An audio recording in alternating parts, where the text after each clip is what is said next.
Okay, sorry. Do you need a picture? Yes, I need a picture. Okay. Glad to see you here. I'm glad you're the under. Six. I will, the sheriff, okay.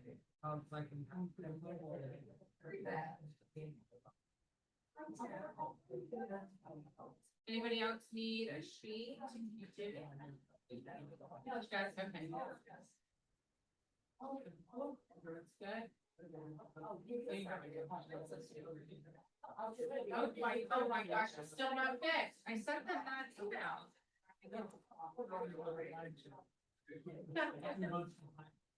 All right, I'll like the number.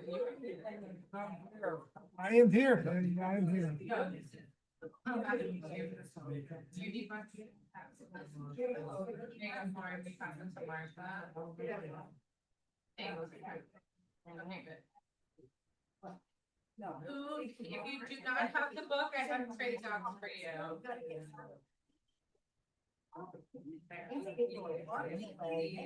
have the book? You have it right down. Anybody else need a print out? Need a chair, there's plenty.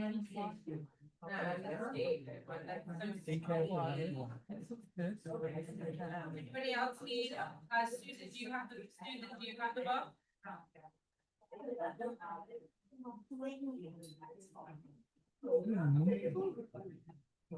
Anybody else need? They're reading. My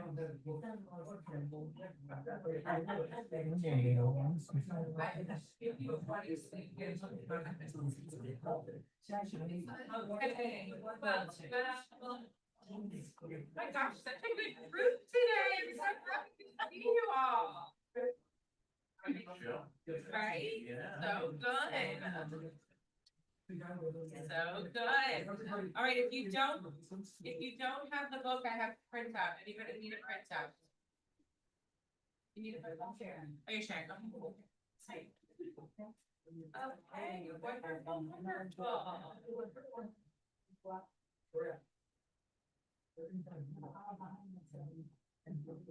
Come on, say my name.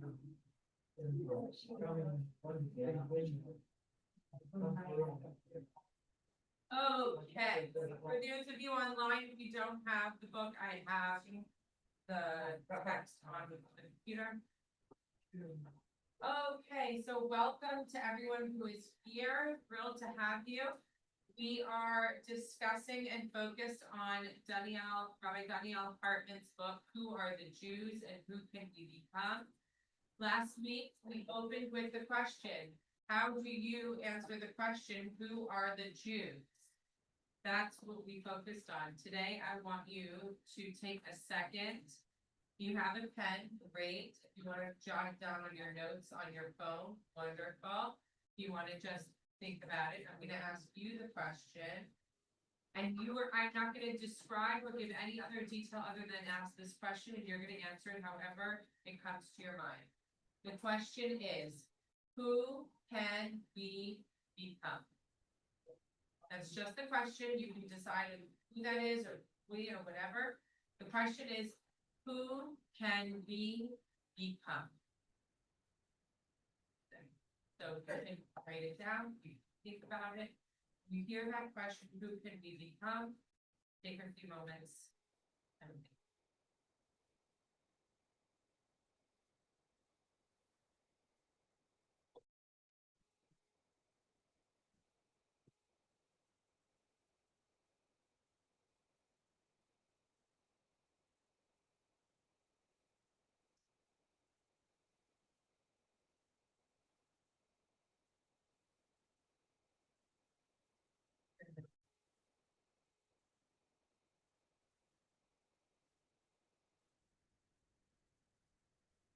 Okay.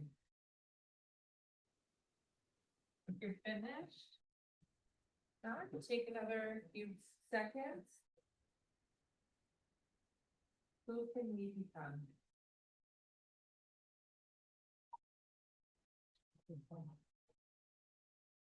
Okay.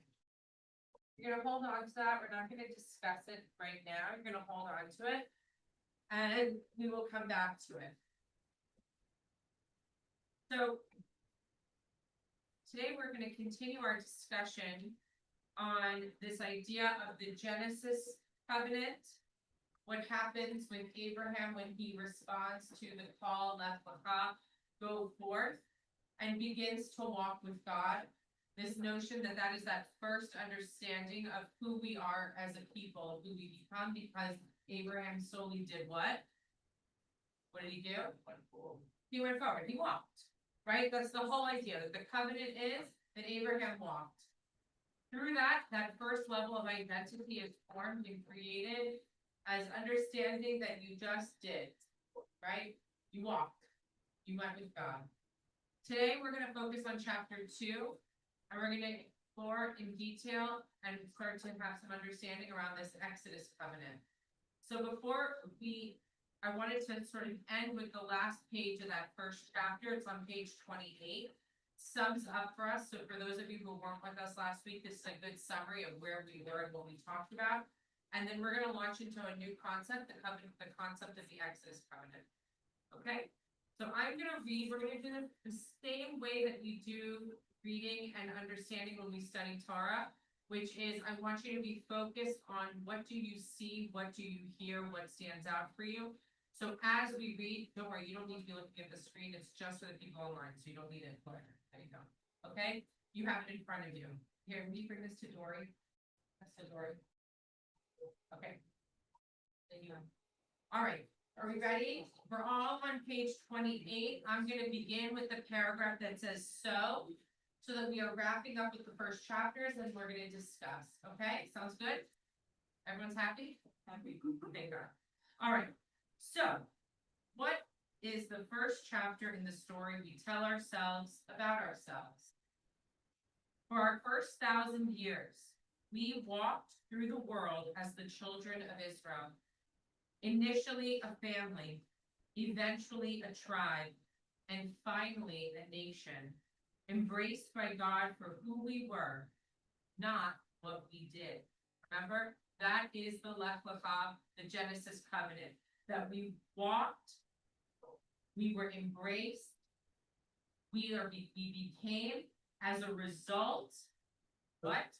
Of who we were, part of the lineage of Abraham, the offspring of Abraham, that we were in this covenant, we were who we were, just by the mere fact of who we were, period. It had nothing to do with what we did. We didn't know what it meant to do Jewish. Remember we talked about that? Okay. Our identity as Jews existed independently of our Jewish practice and faith. We were the children of Abraham. We were part of the Lech Lecha offspring. Is that right? Right? You understand? Okay. Having been forged almost exclusively on a narrative of shared ancestry. That is what it meant. If you were to ask the question, what are the Jews? That they are a people of shared ancestry.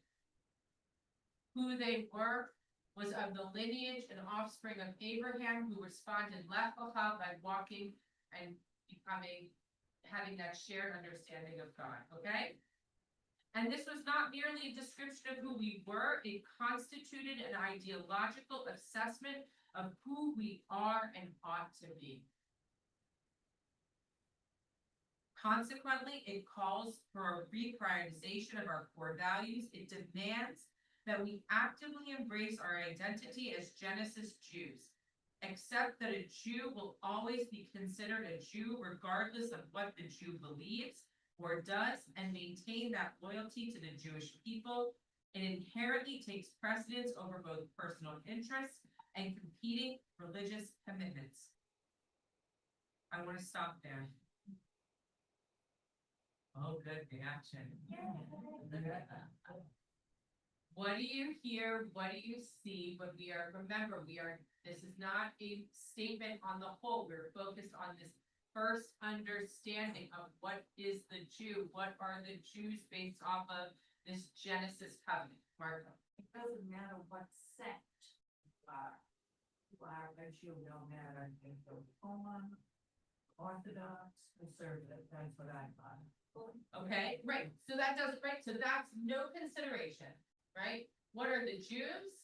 The Jews are what? Based off of this discussion, this understanding of the Genesis covenant is what?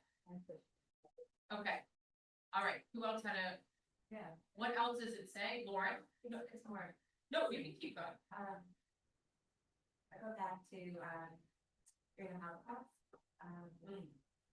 and, the Germans, because if you were German, or didn't practice Judaism, you were just Jewish, you had one parent who was Jewish, or any semblance of Judaism, if they look Jewish, Mm. they would look further. So it's on Veterans Day in particular. Mm. Oh, it's beautiful. That is beautiful.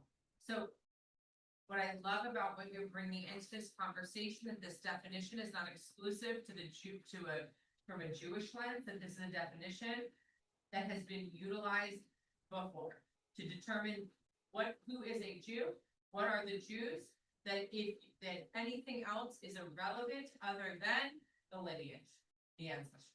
Okay, there's a few hands over here. Okay, yes. Amazing, happy to be born. It's a Jew regardless of what that Jew believes or does. So Jews from Montana, Jews who are progressive, as well as Jews who are, or any other political. So I'm still Jewish. Right, I'm hearing an Orthodox Jew say one thing and the one who say that. right, so that is what will come much later, right? When we're looking at it right now from the lens, this is exactly the argument he's gonna be making, right? That the idea, if we look at it from its roots in Genesis, from the first, right? And we're tracing the lineage, remember, this is just the first chapter of a very big book. Okay, so we're just looking at it right now, so we're not gonna make big, broad determinations of his hypothesis, but the first thing, his argument that he's making is if we look at it solely from this Genesis covenant of who are the Jews, right now, none of that other stuff matters, right? Because you're part of the lineage. Okay, Anita? Probably because, the lineage also includes this. You can't hear you. The lineage. So Abraham's son Ishmael, okay? So God said that he too was a Jew. And Oh, therefore, but his mother wasn't. but that's not what it says here. No, but what I'm saying is that we come from Abraham, Isaac, Jacob, right? We're talking about the lineage of the Jewish people, that Ishmael becomes a great nation of his own too. That also was part of his covenant with God, Ishmael. Okay. All right, Dory. I was gonna say that in the east of the Middle East, being tribal or being one of the tribe, or one of the 10 tribes or the 12 tribes, or however they make their tribes, is something that's very much Middle Eastern and very much Eastern. So whether, even if it's Syria, and you have the Alawites, and I don't know Syria's history, and all the other people, or Jordan, or Pakistan, you have tribes who they can go back to to their original forefather and say, this was our forefather. And for us as Jews, our forefather, no matter what we are now, was just like you said, Abraham, Isaac, Jacob, and and their children. So There is a tribal component to what it means to be Jewish, yeah. I don't know if that was a patriarchal lineage. When did we start to say if your mother is Jewish? I knew you were gonna ask this one. Excellent question. So there's a halacha all in itself, like we could spend the whole rest of the session just focused on that from a halachic perspective, but it also, because it requires carries, right?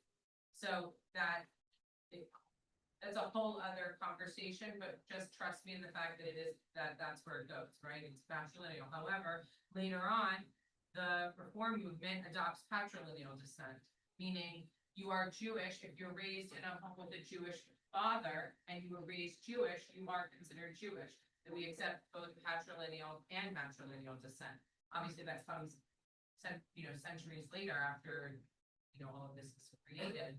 But, when we think about who carries the child and births the child, but then there's also halacha on that, because when you get into surrogacy and okay, so that's like a whole other lecture. So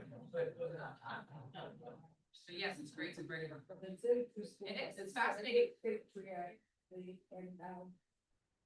Yeah, but also we talk about our matriarchs and our patriarchs, right? So Abraham and Sarah, Isaac and Rebecca, Jacob, Rachel, and Leah, right? So we have is a, that only reform with includes the, like in the Amidah, yes. But it doesn't mean that they don't, that the traditional Judaism doesn't abandon our matriarchs. That's very much a part of a central piece of God. And that's the notion of matrilineal descent, right? But that's a whole halacha unto itself. Okay. Then I will get to this. And that's what you all lovely people came for. Donniel, not them. Okay? Good? Yeah, okay. Sorry, I'm so much better. I know, you know that. That's true, but I want you to see it. What do you do when your son marries a Catholic girl? You love them. You love them. Oh, that's good. You love them. You love them. Okay, here we go. Here we go. To embrace the Genesis covenant.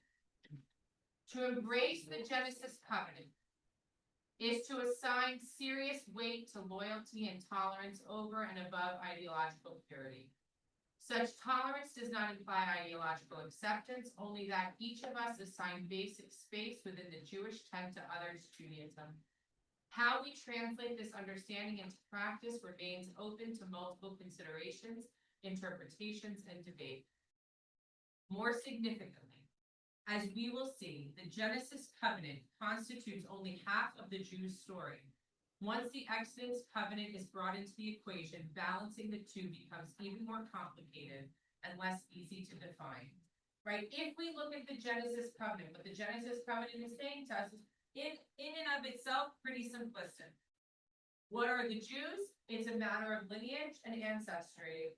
Doesn't require anything other than that. Right? It's not focused on the doing piece. Okay? So this is telling us that once we get into the Exodus covenant, now all of a sudden there's more to the equation that we need to understand. So are you ready to go into it? Yeah. Great. Chapter 2. Chapter 2 begins Exodus, Judaism, and the Covenant of Commandments. It's on page 30. His words and his examples are so meaningful that I hope you don't mind. I really think that reading and discussing is so meaningful as opposed to me summarizing. So is that okay? All right, we're good with that? Reading and focusing, excellent on the text. Exodus, Judaism, and the Covenant of Commandments. Here we go. In 2016, a terrorist attempted to kill a group of Israeli soldiers in the West Bank city of Hebron. Everyone knows where Hebron is? Yes. Hebron is where the cave of Machpelah is. It's where the ancestral burial place of Sarah, of our patriarchs, right? It is one of the holiest cities in our tradition. Okay, it is not tech. It is under Palestinian control. Okay, and it's part of the territories. So in 2016, a terrorist attempted to kill a group of Israeli soldiers in the West Bank city of Hebron. The soldiers succeeded in thwarting the attack and thought they had killed the terrorist. Some 15 minutes later, a soldier from a different unit, Sergeant Elor Azaria, happened upon the scene and saw the terrorist moving slightly. He fired at him and killed him. His superiors, from the Minister of Defense through the IDF Chief of Staff, down the chain of command to Azaria's direct officers, all immediately ordered that Azaria be put on trial for manslaughter and for violating Israel's military code of ethics. The incapacitated terrorist did not pose any danger to those around him, they argued, and could have been controlled with non-lethal means. An Israeli soldier, they posited, even when dealing with a terrorist, has to conduct himself by a higher moral standard. While the military was clear and unequivocal in its principled stance, the Israeli public, in what in Israel was an unprecedented event, disagreed, and openly broke with the army, branding the Minister of Defense and the Chief of Staff as traitors. Who do you love? Became the rallying cry. Us or them? Evoking Genesis-like loyalty claims. They demanded that the army not abandon, quote, our son in the battlefield. Like Moses with the tribes of Reuben and Gad, they asked, your brother is at war. Are you not going to stand with him? They first demanded that Azariah be let free, and then, after his conviction for manslaughter by a military court, be granted an immediate pardon. Genesis demands unconditional loyalty to fellow Genesis Jews. To stand together through thick and thin, for a Jew is a Jew is a Jew. Likewise, the Israel Defense Forces Code stipulates that the purpose of the IDF is to protect the existence of the State of Israel, its independence, and the security of its citizens and residents. But do we solely want to be Genesis Jews with unconditional loyalty to Jews and no one else? What of our moral obligations to human beings, qua human beings? The Genesis covenant is a powerful source of identity, but on its own, I believe, he says, it can breed moral mediocrity and even depravity. It is perhaps in recognition of this danger that the IDF Code of Ethics goes beyond the Genesis covenant to insist, quote, the IDF and its soldiers are obligated to preserve human dignity. All human beings are an inherent value regardless of race, faith, nationality, gender, or status. Being Jewish must entail more than the Genesis covenant if the identity is to be worthy of our loyalty. I'm going to say it one more time. Being Jewish must entail more than the Genesis covenant if the identity is to be worthy of our loyalty. Quote, speak to the children of Israel and say to them, covenant as calling. The idea of Jews as Genesis Jews is only half the Jewish collective identity story. The second dimension of this story is what Hartman calls, the Exodus covenant. It first fully fleshed out in the book of Exodus, in which God calls the Jews into a new and amended covenant. As we will see, Exodus introduces the idea that Jewish identity is both a way of life, defined by particular behaviors and beliefs, and an enduring commitment to live in accordance with God's will. To live with commandments is to never desist from a lifelong project of self-improvement, working to actualize one's many latent potentialities and gifts, and live a life increasingly aligned with the divine. So what do you hear, and what jumps out for you? What is he arguing here? What is he laying out for us here? Behavior. Okay. It's all about behavior. It's not about lineage. Okay. It might be a little bit about lineage, but it's mostly about behavior. Okay. He's not neglecting one or the other, right? Because he's saying that we do inhabit both of these things, right? But what is he saying to you? Because God offers them. Okay. So now there are rules. In Genesis, there were no rules, right? The Genesis covenant, which he argued earlier in the book, takes us all the way through into the desert. The Genesis covenant did not just switch off when we opened the book of Exodus, because we still were Genesis Jews while being enslaved in Egypt, okay? Because we didn't know of any behaviors that we were supposed to follow or any rules that we were supposed to follow until we actually received them, which was in the form of, right, the commandments of the Torah, okay? All right, so good, but the behavior matters, right? What you're saying? Okay, Maddie. I see that the IDF puts their rules or values or commands higher than God's.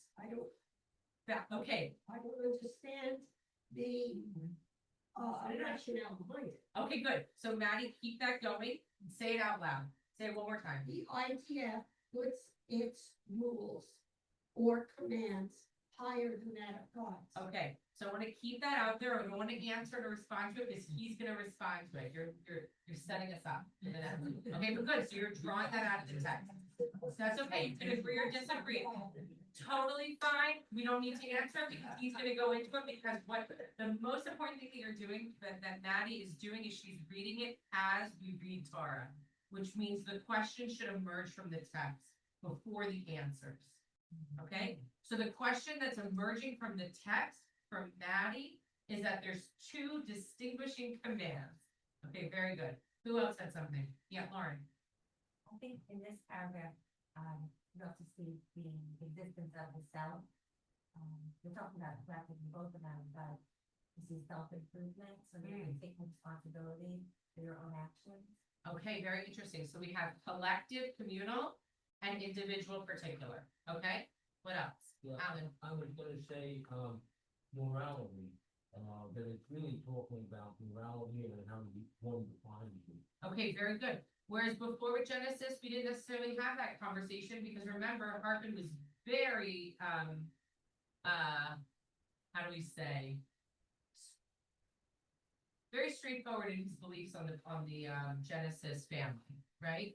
The characters in Genesis. What does he say? That they are not to be looked upon as moral exemplars, right? He basically struggles with the fact that these are the people we're supposed to look up to. They're so dysfunctional, right? They don't make any good choices. What are we doing? What are we doing? Why are these the exemplars? Okay, but in this, all of a sudden, this notion of morality is going to come about because of the behaviors and the rules that are going to come forth. That's going to set up for us the idea that there are choices, and there are moral choices and ethical choices.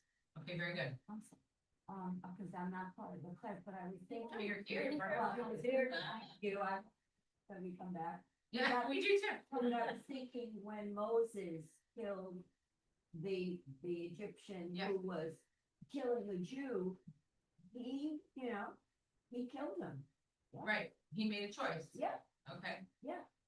Right, and all right. so I'm relating it to, that you could do that thing. If you think that that's But he not ran. right, But he ran. So here's the interesting piece about that, right? So what you're saying is they could do that back then, right? So the interesting discussion that this text brings about for us, and the discussion is that, did Moses know that that was right or wrong? The text in of itself doesn't make a judgment call. However, Moses runs. Okay, now we don't necessarily, there's a whole host of reasons why he leaves, that being the impetus for him leaving, knowing that there was some action, behavior that he engaged in that forced him to leave that place, right? He doesn't stick around, he doesn't stay, right? So you can equate it to however it is, but just an interesting, is that a yes or a no? It's just to lay out there and to state that whether or not he was looking at it as the moral or the immoral, the ethical, the non-ethical, the right or the wrong, he made a choice, and he also made another choice to leave, right? So we have interesting pieces to set up there. Okay, who else? And then we continue on. Well, I just wanted to know whether or not the sergeant that did the filming, was he right or was he wrong in doing so? Right, that's the Moses question too. that's what right? I was like thinking, That's the Moses question, right? So we're not gonna answer it yet. Okay. Okay, we'll leave it We hanging. made effort. We made an effort. It's the beauty of being Jewish. Lots of questions. Yeah. God doesn't build us based on what we're thinking about, but based on God. So if you think you're in this, premeditated actions, the thoughts that we have. So somebody can be, if you feel things, they ask for do something, you think, Okay. All right. We'll get to judgment, but not yet. stick around. Stick around. I have for 6 weeks. One little thing, I love the way it says improving the world and not repairing the world, the way it's interpreted so often, Okay. nothing to do with it. Wow, what? Nothing. Nothing to do with it, but I'm glad that that's, so improving and repairing is different for you. Yes. Okay. Great. Why? Why? Mhm. Because repair means something's broken, and improve means to build on things that are, make it better. Beautiful. Beautiful. Okay, shall we keep going?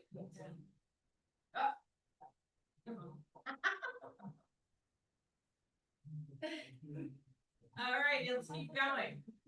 The essence of Judaism is perhaps most elegantly expressed in the Bible's most frequently recurring verse, first introduced in Exodus. And God spoke to Moses, saying, "Speak to the children of Israel and say to them." Page 32 now. And what immediately follows, a command, page 32, a commandment to act, a lived expression of a divine aspiration for humanity. In the response to this calling, Jewish identity is endowed with purpose. It ceases to be something inherited and or imposed. It is transformed into a choice and responsibility to create a life of value. When I say, what does it mean to be Jewish for you? What do you think? How do you guys accomplish? You Yeah, have to be accountable okay. To what? to the higher ups. To the higher ups. Oh my gosh, that's amazing. And God said to the angels, let us make them in our image. That's so amazing. Okay, what else? How do you answer that question? After you read this statement and you think about what does it mean to be Jewish for yourself, how do you answer that question? Actually, you have to be accountable to yourself. Okay, good. Yeah, Tradition. yeah, did you have something? I'm sorry. When I decided to be more strict, let's say with being Jewish, I figured keeping Shabbat, kosher for sure. I'm trying to think of what the third thing was, but those two things stood out in my mind. Holidays, Shabbat. keeping Okay, so kosher. observance was important. Yeah, is important. observance, yeah. And maybe- doing. Well, yeah, that's me, Observant. yeah, but if you're Jewish, For you. you should, well, You could, yeah, or what, you could, actually. well. No, for her, it should. That's good. Yeah, Right? for So me, for her, right, right. So right, that's good. it's not going down the ladder, but up the ladder by being more strict with these things. And praying, oh wait, I didn't add that. Okay, it's an important one. Yeah. But here it is. It is a choice and a responsibility to create a life of value for you. I'm going to be intentional about that language, especially when I'm asking a question like, what does it mean to be Jewish for you? I'm looking at you to explain it for yourself. Okay? Dory? Somewhere, I don't know, it has to be probably Leviticus, because I've been in that chapter. For like 9 years. So somewhere it says, I'm gonna misquote, but do and then say, or do and then see, it always says, Na'aseh v'nishma. what? Na'aseh v'nishma. We will do and we will hear. We will do and we will hear, so doing is important to being a Jew. It's not just to sit there and quote, it's to do the action that you're supposed to be, that you're commanded to do. For me. And No, say it, for me. for me. Good. So for Dory, Na'aseh v'nishma is her mantra for what it means to be Jewish. Beautiful. Rashina. I was gonna say, for me. Yes, thank you. You can start with it, you can end with it, however you want to bookend your answer, yeah. Judaism is like a living, like when we talk about the Torah, sort of changes as we change. That is for me, my faith and active, that's Gorgeous. Faith is active and living. Beautiful. Alan and then Robin, right, Robin? Yeah. For me, Yeah, thank you. I believe it's being the best you can be while doing good for others and not hurting anyone else. Okay, beautiful, lovely. Lovely, thank you. What did you say? For being the best that he can be while doing good for others, And And not hurting. not hurting anybody.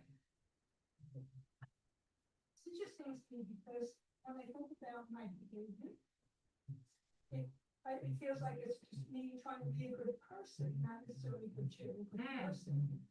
And the Jew part comes with, like, all the, so much, it goes back thousands of years, and it's in my DNA. You brought, here's what I love about what Robin just did. For her, Judaism is both a Genesis and an Exodus covenant. Literally living in tandem, right? Like that's beautiful too. So the idea though, that I love also about what you're expressing among others here is that you're answering the question, what does it mean to be Jewish, as a lived expression of how you live your life.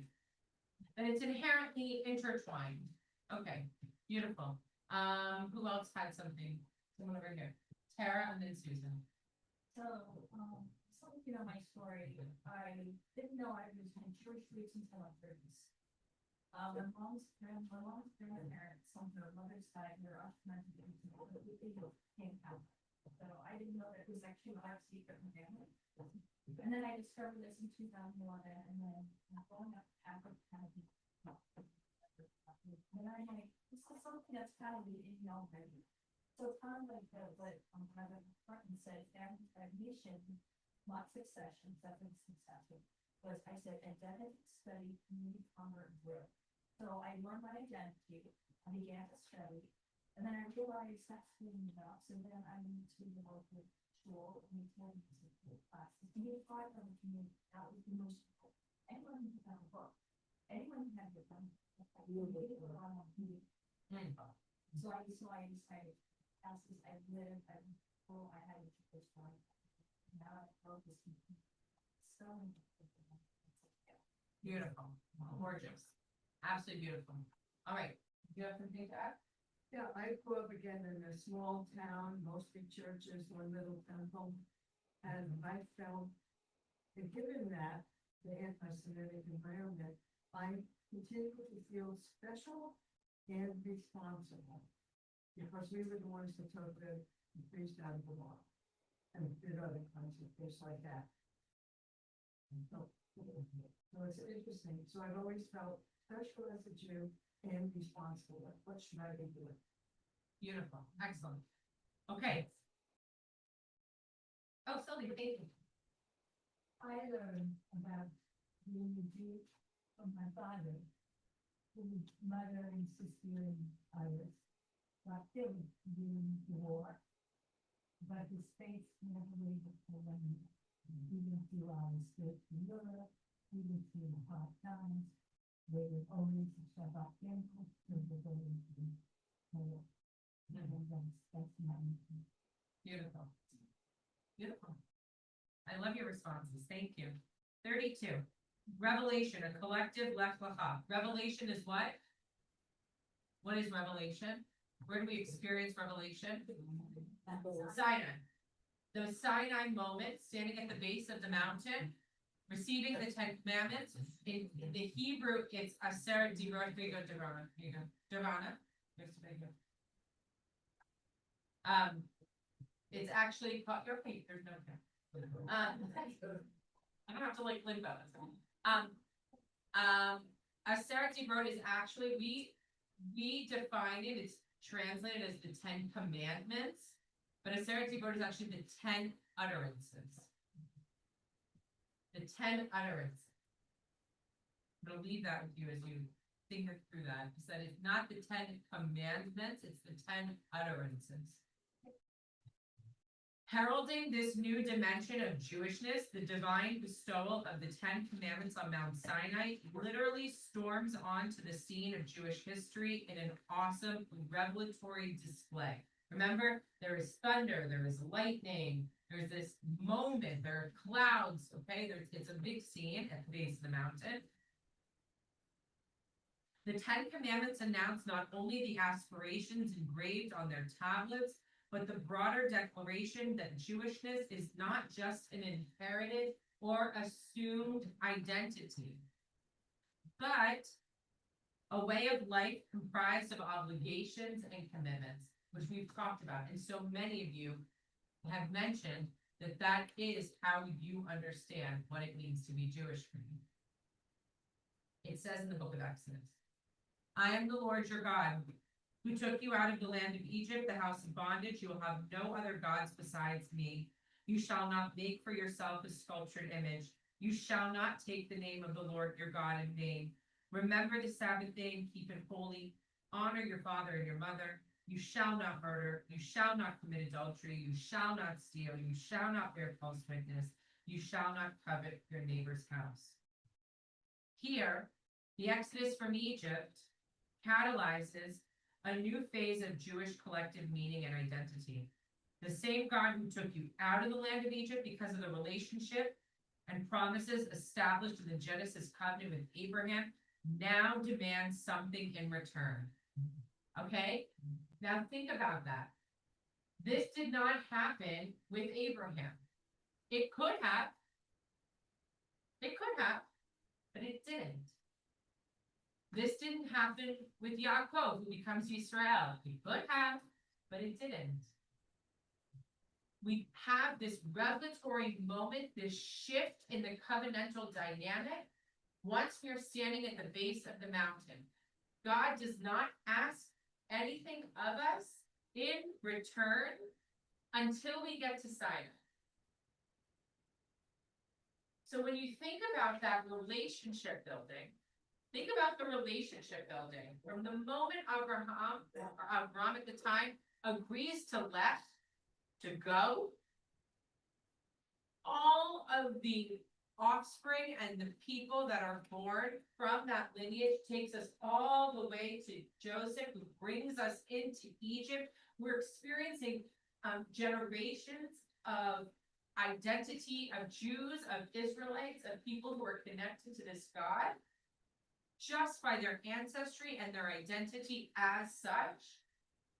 And it is not until we make it all the way to Sinai that then the evolution of the covenantal relationship changes. So if you think about when you create a new relationship with somebody, right? And you enter into this relationship and this partnership, pretty quickly, there is a reciprocity or a shifting or an exchanging of doing for one another, right? Unless it's an incredibly one-sided relationship, and if so, we should talk later. Yeah. Okay. But the idea when you are in true relationship and partnership with others that there is this mutuality between the two. Hartman says that doesn't happen until we get to Sinai. Okay, and that Exodus covenant starts to shift. So let's see what he says here. And so what are the demands in return? They are faith, loyalty, obedience, and moral behavior. So your Moses example is a beautiful one. But it precedes the giving of the commandments. Now all of a sudden, we have this notion here that moral behavior is now part of this covenant with God. Okay? Unlike Genesis Jews, whose covenant is essentially a one-sided manifesto of God's commitments to the Jewish people, Exodus Jews are bound to God and bound together by a reciprocal covenant of divine aspiration and human response. This new notion of covenant inaugurates a qualitatively different relationship with the divine based not on the past, but on the choices we make from Sinai forward. That is such really what a beautiful reading of the text, that all of a sudden, it doesn't make any prejudgment on the covenant and the Genesis covenant relationship previously. It doesn't say that was a great way to live, but this is what we're going to do now because it's so much better, right? It's a mile marker, it's a milestone marker in the relationship of the Jewish people and God. It's a threshold moment for us as a people that we then cross over after Sinai and we inherently become something different in relationship to our covenant with God and our understanding of who we are and how we are to engage and behave in the world. We now have a Naaseh, things to do. We heard it. We agree to do them. There's now a code of conduct of how we behave as Jews in relationship with the divine and with each other. Because it's not just, you don't just act morally and ethical with your relationship with God. That's not what it's saying. Because the Ten Commandments, part of it's with God, part of it's with human beings. How we relate to one another and how we relate to God, right? Okay. What do you think about that? Good? Make sense? Beautiful. Okay. Now we might reconsider Abraham in this new light. As we saw, his descendants as Genesis Jews were required only be. Right? But Abraham himself spent his entire life engaged in the process of doing in order to become worthy of God's election and blessings. In essence, Abraham was the first Exodus Jew. Just way ahead of his time. Just as God called Abraham on a mission to leave his entire world, go, lech lecha, God has called on the rest of us at Sinai to respond as Abraham did, and thereby forge a new path of intimacy with the divine. The revelation of the covenant at Sinai is the collective lech lecha moment of the Jewish people. I want you to sit with that for a second and actually internalize what that means.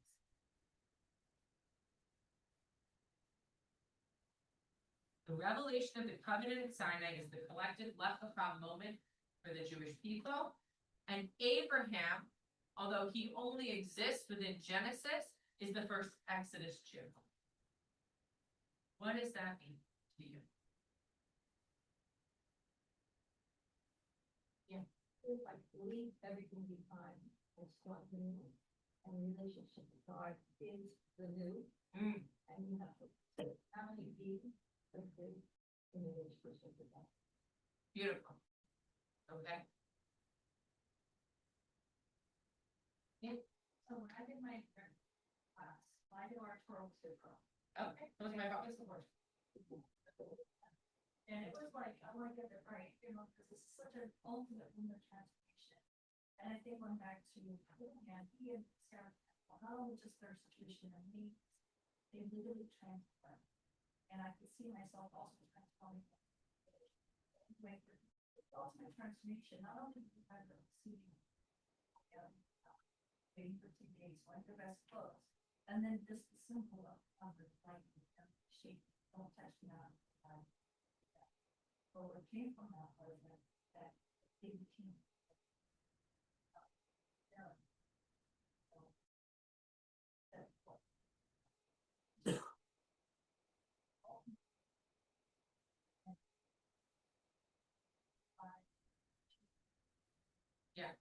So I think what's powerful here too is that we oftentimes, when we study the Exodus, and especially when we study this moment in Sinai, we talk about that transformation. However, we oftentimes talk about that the transformation occurs throughout the entire wilderness sojourn, meaning they needed the entire journey. It could have been a very quick skip and a jump from Egypt to Israel. Very quick. But it wasn't. It was 40 years. And then it's intentionally 40 years with many twists and turns, ups, downs, around the mountains, settle, go. All of these moments were intentional because the people themselves needed to shed slavery. They needed to shed coming from a place of darkness and understand who they were and how they were to be. And that took that time. It took that 40 years. What I think is really interesting about what Hartman suggests here is that Sinai in and of itself is that moment, right? It took all the way up into getting to Sinai for them to now get the call, Lech Lecha, go forth. Leave all that you have come from. Leave all of that behind, and now you will go forth and you will become a people of blessing. Not only because you were born into it. So what's interesting about that is because Abraham, the promise that God makes to Abraham is that all of your offspring, all of your descendants, will be as numerous as the stars in the sky. They will bless all those who bless them. They will be blessed by the world, right? That just by the fact that they come from you, your progeny, that they are in this relationship with me. And what Hartman is saying is that yes, that is the case. However, as we become a people, we become a people at Sinai who hears that Lech Lecha, and we respond by walking. Whereas Abraham did that many moons ago and responded to that Lech Lecha by walking, the Jewish people in and of themselves hear a Lech Lecha moment at Sinai, not just here are the things you have to do, your obligations, but they then in that moment receive the call to walk with faith. So that's a really interesting shift. And to think about how we understand the moment in Sinai. That it's not just here and now the obligations and the rules that you have to follow, which is part of it, how you are obedient to God's commandments, but also that this is the moment in which we are going to begin shifting the way we understand who we are and who we become because we are committing to left. We are committing to walk, we're committing to go. That's the transformative moment. And it happens in Sinai. Doesn't happen before. Doesn't happen when we get into Israel, but it's at Sinai, that moment, that threshold moment is we accepted the command to Lech Lecha, to go forth. Right. I think there's a transformation here as well from a passive member of a sect, the Jews, to you have an obligation to have an action, to be part of it. That there is just, it's just not one way. And we have to show through, as someone said earlier, our behavior beyond our intentions, to be involved and to actually, be recognized what you are as a Jew. It's not just enough to be part of the Exodus. Or let's read, anyone want to, did I miss somebody? I'm sorry. Yeah. No, I see. Evolutionary. Yeah, where this is acceptance of something nature, and this is the development of consciousness, the development of Abraham. And the people all agree, this is something you have to do as action. And that's the session 2 of covenant. And that makes a very different, because then God has expectations of us, and we have expectations of God, and based on what we do, that's what the do things. Being. Okay, whether now there's a different responsibility, and that's an evolutionary change. Consciousness. You really change environment. God defined it with us. Without a doubt, and I think that is really important to say as well, because when we follow this people, they don't always do exactly what we hope they would do. God doesn't either, by the way. You're right, right?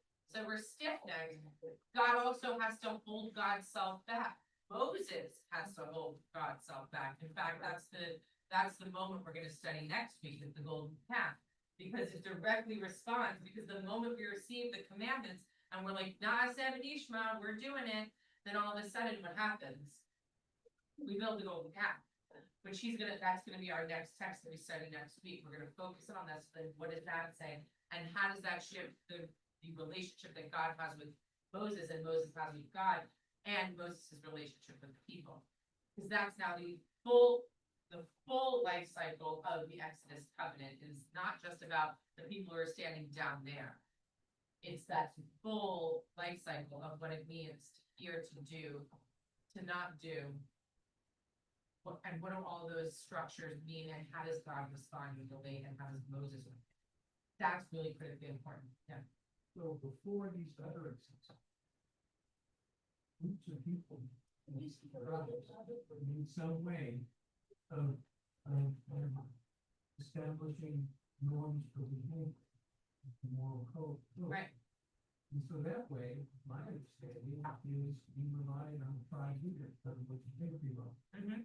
You rely on Abraham, Isaac. Yeah. and rely on them to lay out what the expectations are. And be able to deal with deviations of what's happening before. So that's how it was done. So the utterances, they very much sound like expectations, except for things I have done, except for those. But that is an expectation too. Were already there. Yeah. Some of these were already there, and the tribe. But they were enforced by a common understanding. A shared understanding, right, and a shared understanding, and also as it being in relationship with the divine, I would argue. Right, like that's what shifts it, that's the shift, right, like that is the divine covenant, that's the brief that we're making. Because now it's not just a brief between us and our fellows, it's us, God, and there's these multiple layers of what it means to live in that brief. Right?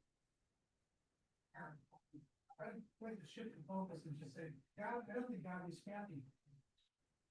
And essentially, God created man, and it wasn't so good for that 1,000 years. Yeah, It things didn't work out Yeah. very well. We had the flood. Didn't work out after the flood. Didn't work out after this, after that. I'm gonna try something else. Yeah.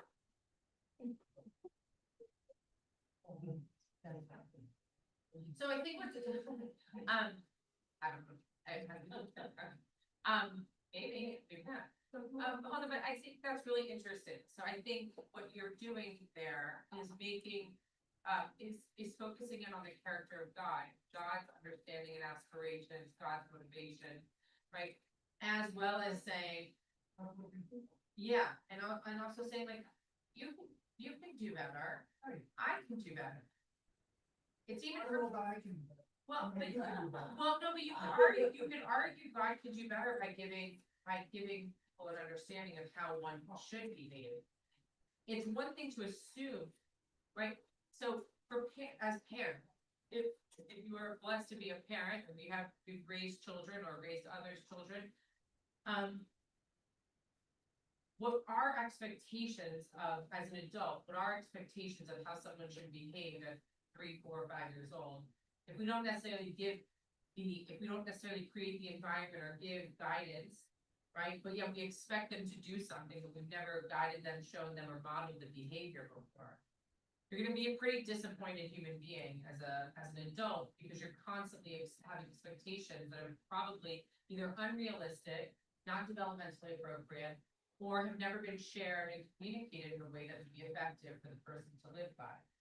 You could argue, based on what you're saying, that if there weren't any demands of behavior or expectation of how we should relate to one another, then it's a pretty high expectation for God to have of the people, that they should live by a set of rules the way that God would want them to live. God never told them how to live. The only way to be living with the divine is just to be, because you're a part of this family. Great. But you didn't demand anything else of me. So that's interesting, right? So you could argue that God was really, really frustrated, right? And you could see that. Blood, Sodom and Gomorrah, right? Like, God was pretty frustrated. And by the way, that frustration doesn't necessarily dissipate after Genesis, right? We see it in this moment that we're going to study next week with the gold calf. God is about to respond and act in a certain way. Now here you could argue God told them what to do, and they didn't do it. But what's interesting is God's behavior and how God checks God's self, and how Moses checks God, even though they're now in some semblance of knowing. And behavior is different.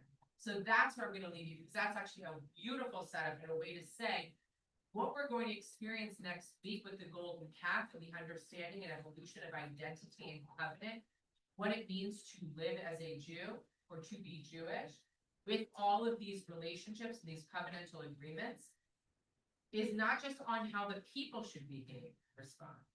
It's the people, it's Moses, it's the divine, and how all of those things are in continuous evolution. And that's what we're gonna explore. Final comment? Yes. Looking at the 10 utterances, one of them stands out, honor your father and your mother. Yeah. You see, that one is how the Genesis covenant gets incorporated into Ah. the Exodus. Oh, that's lovely. Very nice. Very nice. We can explore that further next week. That the honor of your father and mother is a representation of the Genesis covenant and makes its way into the 10 utterances. That's beautiful. All right, you guys are awesome. Okay, so next week we're gonna continue with chapter 2. We'll see how far we get if we get into chapter 3, but we're definitely gonna finish up chapter 2. Right? I just got the idea.